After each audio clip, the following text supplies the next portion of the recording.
Hello friends, welcome to let's uncomplicate. Myself Geeta. आज से हम स्टार्ट कर रहे हैं क्लास 7th की एनसीईआरटी बुक ज्योग्राफी। और आज जो है हम डिस्कस करेंगे फर्स्ट चैप्टर पर्यावरण।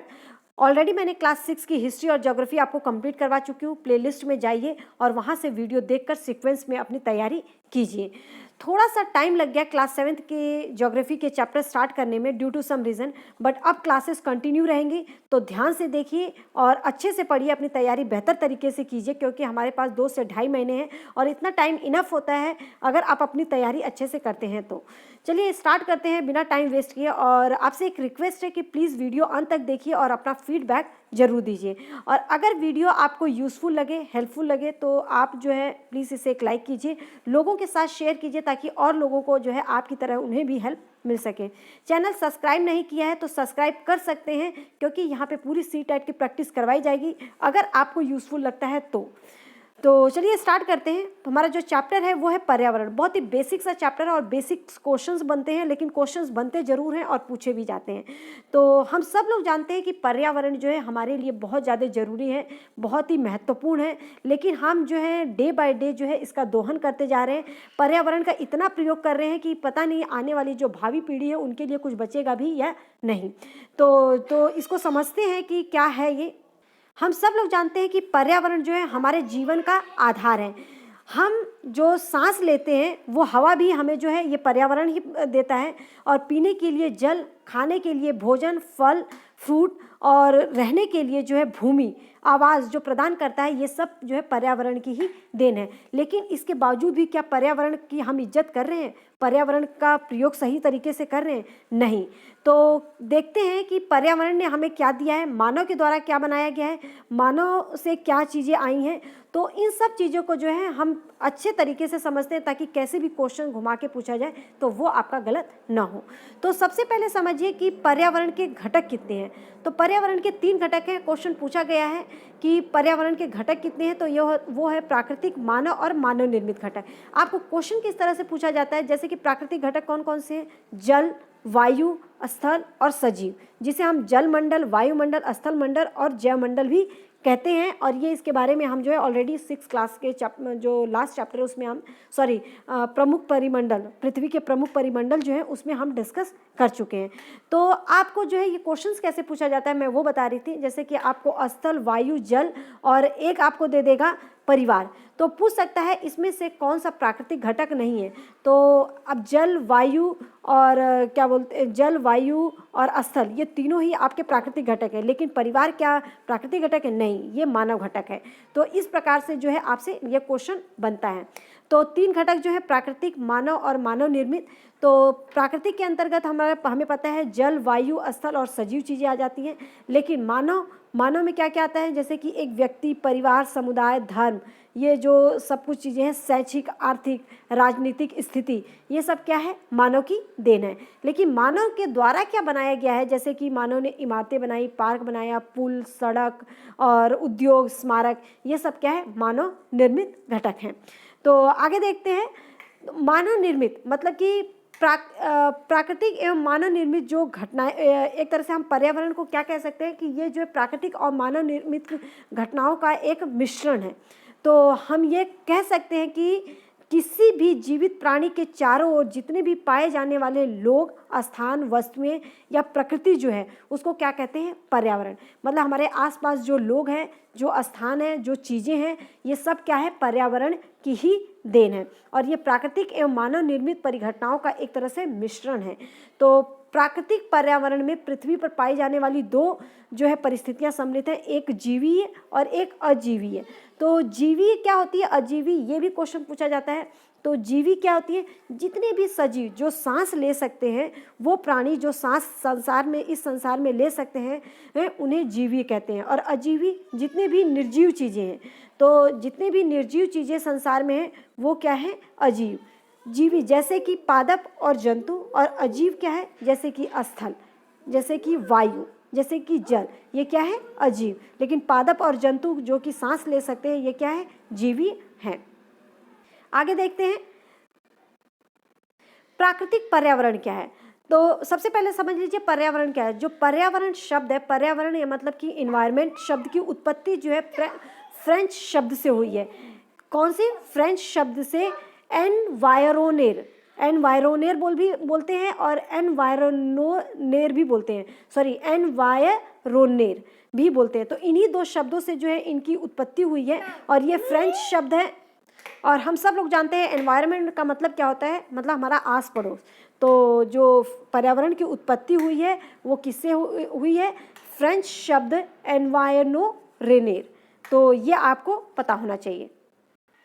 प्राकृतिक पर्यावरण क्या है? जैसे कि भूमि, जल, वायु, पेड़ पौधे और जो जीव जंतु हैं, ये सब मिलकर एक प्रकृति का निर्माण करते हैं, मतलब प्राकृतिक पर्यावरण बनते हैं। और हम सब लोगों ने जो है पहले ही पढ़ लिया कि स्थल मंडल, जल मंडल, वायुमंडल और जयमंडल क्या होता है। इससे हम जो है पहले ही क्लास 6 में पढ़ चुके हैं।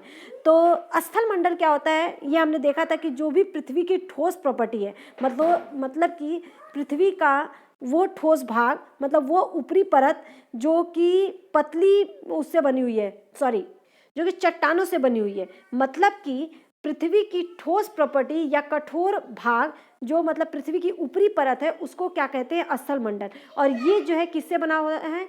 चट्टानों से, खनिजों से बना हुआ है। और इसकी मिट्टी जो है ये जो है मिट्टी की एक पतली परत से ढका हुआ है। जो चट्टान और खनिज है ये मिट्टी की एक पतली परत से ढका हुआ है।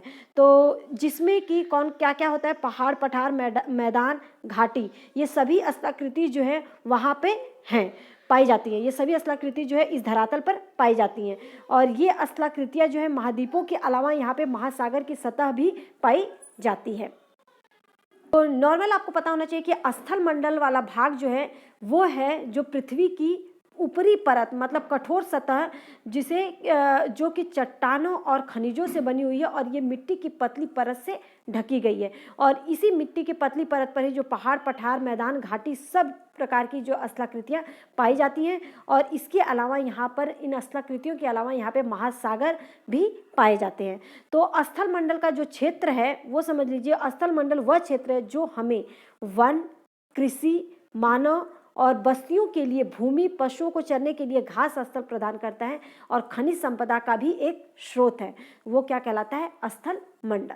तो स्थल मंडल क्या होता है? पृथ्वी का वह ठोस भाग जो कि चट्टानों और खनिजों से बना हुआ है और मिट्टी की पतली परतों से ढका हुआ है। और यहाँ पे जो है हमें वन, कृषि और मानव को बसने के लिए भूमि, पशुओं के चरने के लिए घास स्थल भी प्रदान करता है। और ये हमें जो है खनिज संपदा भी देता है। आगे देखते हैं जल मंडल। जल मंडल भी पहले ही मैंने बता चुकी हूँ कि जल मंडल क्या होता है। जल के क्षेत्र को जल मंडल कहा जाता है और ये जल के विभिन्न स्रोतों जैसे कि नदियाँ हुई, झील, समुद्र, महासागर आदि, इनसे जो है जलाशयों से मिलकर ये जो है जल मंडल का निर्माण होता है। और वायुमंडल क्या है? हमारे पृथ्वी की चारों ओर जो फैली वायु है, जो चारों ओर एक गैस की परत पाई जाती है, वायु की एक पतली परत है, उसे क्या कहते हैं? वायुमंडल। और पृथ्वी का जो गुरुत्वाकर्षण बल जो है अपने चारों ओर के वायु को थामे रखता है, इसलिए सूर्य की जो किरणें हैं, जो गर्मी और हानिकारक किरणें हैं, उससे जो है ये हमारी रक्षा भी करता है। तो इसमें जो है हमने कई प्रकार के, जैसे कि जो वायु में कई प्रकार के धूल भी होते हैं, धूल कण होते हैं, जलवाष्प उपस्थित होते हैं। तो वायुमंडल में परिवर्तन होने से जो है मौसम और जलवायु में भी परिवर्तन देखने को मिलता है। तो आपसे पूछा जा सकता है कि मौसम और जलवायु में परिवर्तन किसके कारण होता है? तो वो होता है वायुमंडल में परिवर्तन के कारण। अब जैवमंडल क्या है? पादप एवं जीव जंतु मिलकर क्या करते हैं? जैव मंडल का निर्माण करते हैं। मतलब सभी वो चीज़ें, पादप और जीव जंतु जो हैं ये मिलकर जैव मंडल का निर्माण करते हैं और सजीव संसार का एक निर्माण करते हैं। और पृथ्वी का वह संकीर्ण क्षेत्र जहाँ स्थल, जल, वायु तीनों मिल जाएं तो वहाँ पे जीवन जो है संभव है। तो जैव मंडल पर ही जीवन संभव है, क्योंकि यहाँ पे जल, वायु और स्थल तीनों हैं। जहाँ पर जिसमें हम रहते हैं वो एक जैव मंडल का क्षेत्र है, क्योंकि यहाँ पे जीवन संभव है। आगे देखते हैं परितंत्र। देखो ये भी क्वेश्चन पूछा गया है, परितंत्र क्या होता है? परितंत्र वह तंत्र जिसमें समस्त जीवधारी आपस में, मतलब जितने भी पादप और जंतु हैं सभी आपस में एक दूसरे के साथ रहते हैं और पर्यावरण के उन भौतिक और रासायनिक कारकों के साथ मिलकर क्रिया करते हैं जिसमें वो निवास करते हैं। मतलब कि सभी जीवधारी एक दूसरे के साथ आपस में रहकर और आपस में भौतिक और रासायनिक कारकों के साथ आपस में क्रिया करके जिसमें वो निवास करते हैं, ये सब जो है ऊर्जा और पदार्थ का स्थानांतरण द्वारा ही संभव है। आगे देखते हैं। आगे हमारा है, ये भी एक बहुत इंपॉर्टेंट क्वेश्चन है। हमें पता है कि प्रत्येक वर्ष जो है विश्व पर्यावरण दिवस कब मनाया जाता है? 5 जून को। अब एक बहुत ही इंपॉर्टेंट क्वेश्चन, वस्तु विनिमय पद्धति क्या है? तो मानवीय पर्यावरण जो है, मानवीय पर्यावरण में मानव अपने पर्यावरण के साथ पारस्परिक क्रिया करता है और उसमें जो है अपनी आवश्यकता के अनुसार ही वो क्या करता है? परिवर्तन करता रहता है। और इसी में जो है जैसे जैसे समय के साथ कई प्रकार की आवश्यकताएं लोगों की बढ़ी और मानव ने जो है पर्यावरण का उपयोग और उसमें परिवर्तन करने के कई तरीके भी सीखे, जैसे कि फसल उगाना, पशु पालना और अस्थायी जीवन जीना भी सीखा। तो वस्तु विनिमय पद्धति आई। वस्तु विनिमय पद्धति का अर्थ है जिसमें वस्तु के बदले, एक वस्तु के बदले दूसरी वस्तु को देना। अर्थात वस्तु पद्धति क्या होती है, वस्तु विनिमय प्रणाली क्या होती है? वह वस्तुओं की इसमें अदला बदली करते हैं। इस टाइम पे धन जो है नहीं होता था, तो जो आपको वस्तु चाहिए है और जो मुझे चाहिए, अगर आपके पास मेरी वाली वस्तु है तो और मेरी वस्तु आपको चाहिए, तो हम दोनों जो है आपस में अदला बदली कर लेते थे, क्योंकि धन नहीं होता था। इस प्रकार से जो है उस समय वस्तु विनिमय पद्धति थी पहले, और ये जो है आवश्यकता से अधिक अन्न उपजाया गया, लोगों के वस्तु विनिमय पद्धति का विकास हुआ और व्यापार जो है इससे आरंभ हुआ और वाणिज्यिक विकास हुआ और औद्योगिक क्रांति से बड़े पैमाने पर जो है उत्पादन प्रारंभ हो गया। तो इसमें ऐसा कुछ भी नहीं पूछा जाता है, इसमें आपसे वस्तु विनिमय पद्धति क्या होता है ये पूछा जाता है। और वस्तु विनिमय पद्धति क्या होता है? इसका अर्थ होता है जब धन नहीं होता है तो वस्तु के बदले आपको दूसरी वस्तु से लेन देन, मतलब आपस में जो है क्या हम करते हैं? वस्तु की अदला बदली करते हैं। तो ये जो चैप्टर में बहुत बेसिक चीज़ें थी। एक आपसे जो है वस्तु विनिमय पद्धति पूछ लिया जाता है, पर्यावरण के घटक पूछ लिया जाता है, और एक बहुत ही इंपॉर्टेंट जो है परितंत्र के बारे में पूछ लिया जाता है। तो ये तीनों ही चीज़ें बहुत ही इंपॉर्टेंट थी। होप सो अच्छे से क्लियर हो गया होगा। चैप्टर बहुत ही छोटा सा है, बेसिक चीज़ें हैं, तो 1 से 2 बार वीडियो देखेंगे अच्छे से क्लियर हो जाएगा। परितंत्र आपको पता होना चाहिए। एक बार मैं और बता देती हूँ, मुझे लगता है कि आपको समझ में नहीं आया। परितंत्र क्या होता है? वह तंत्र जिसमें समस्त जीवधारी जो है आपस में एक दूसरे के साथ पर्यावरण में रहकर भौतिक और रासायनिक कारकों के साथ जो है अंतः क्रिया करते हैं और जिसमें वो निवास करते हैं, और ये सब क्रिया जो है मिलकर उन्हें एक ऊर्जा और पदार्थ के स्थानांतरण द्वारा जो है संभव हो पाता है। तो उनके में संबंध बनाता है, वो क्या कहलाता है? परितंत्र।